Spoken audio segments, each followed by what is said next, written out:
Today, I'll walk you through how to permanently correct pixel aspect ratio in Photoshop, so your image always looks right, no matter where you use it. By the end of this tutorial, you'll know exactly how to fix those stretched or squished images from sources like old video files, turning them into clean, square pixel images that display perfectly everywhere, on websites, in presentations, or in any software.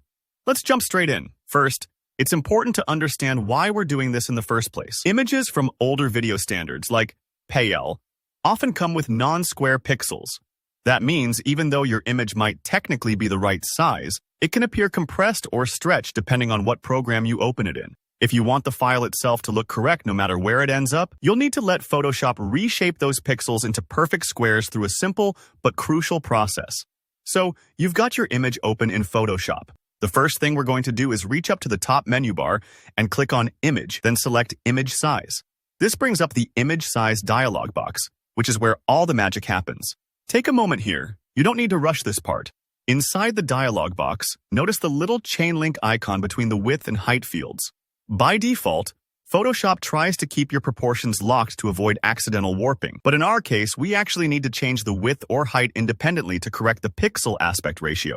Go ahead and click that chain link icon to unlink the width from the height. Now, you can safely adjust one without the other, which is exactly what we need. Next up, make sure that Resample is checked. This tells Photoshop to actually add or remove pixel data to accommodate the new dimensions, not just scale the image visually.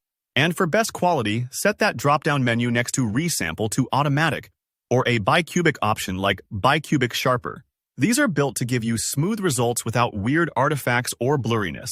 Now, it's time to manually enter your corrected dimensions.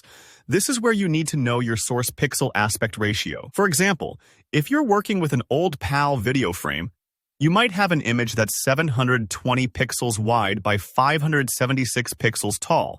But because PAL pixels aren't square, that image will look too narrow on modern screens. So following the math, you'll want to change the width from 720 up to 1024 pixels, while keeping the height at 576.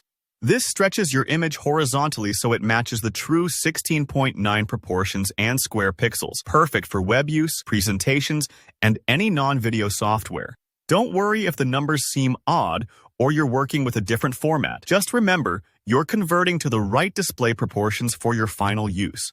It can help to jot down the numbers or check the ratio online if you're unsure. Once you've entered your corrected dimensions, take a breath before clicking OK. After you do, Photoshop will resample the image, permanently updating the pixel data. You'll have a clean, square pixel image that will look right everywhere. Check your image now. You should see a big visual difference, with everything looking as intended. And that's the process.